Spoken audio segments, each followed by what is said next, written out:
মালিক ইবনে দিনার ডাকতে বলতেছে, মাঝি তোমার কতগুলি টাকা লাগবে বলো। আমার আল্লাহ আমার জন্য নৌকার ভাড়া পাঠাই দিচ্ছে, প্রত্যেক মাসের মুখে একটা করে স্বর্ণ মুদ্রা।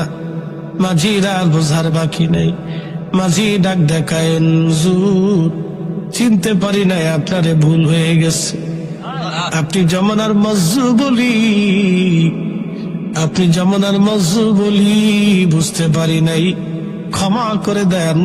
পয়সা লাগবে না, বিনা পয়সায় আমি আজকে নদী পার করে দিব। সুবহানাল্লাহ।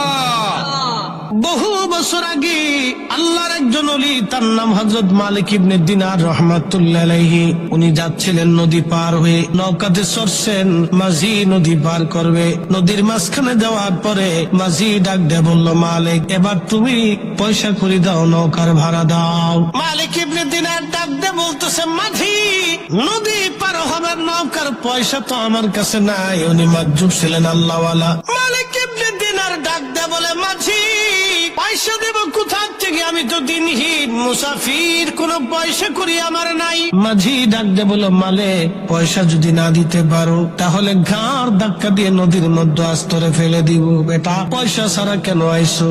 মাঝি ডাক দিয়ে বলতেছে, মালিক পয়সা যদি না দিতে পারো ঘাড় ধাক্কা দিয়ে তোর আজকে পানির মধ্যে ফেলে দেব। বেটা পয়সা ছাড়া কেন নৌকায় উঠছিস? আল্লাহর ওলি মালিক ইবনে দিনার রাহমাতুল্লাহ আলাইহি মন বেজার হয়ে গেল। পানির মধ্যে হাতখানা বাড়ায়, নৌকা হাত থেকে পানির মধ্যে মালিক ইবনে দিনার হাত বাড়াই দিচ্ছে। আল্লাহ ডাকতে বলে, মাস আমার বন্ধু মালিকের ইজ্জত চলে যায়। মাঝি তারে ঘাড় ধাক্কা দিয়ে ফেলে দিতে চায়। মাসের আরে প্রত্যেকে একটা করে স্বর্ণ মুদ্রা মুখে নিয়ে যাবি, আমার মালিক হাত বাড়াই দিয়েছে, তাড়াতাড়ি যা। চিৎকার মেরে জোরে বলেন, আল্লাহু আকবার। মালিক ইবনে দিনার ডাক দিয়ে বলতেছে, হাত বাড়িয়ে দিয়েছে, প্রত্যেকটা মাস মুখে করে একটা করে স্বর্ণ মুদ্রা আনছে। সুবহানাল্লাহ। আল্লাহ কি আসতে বাজেন। ওলি আল্লাহর কি সাম্রাজ্যের দরকার?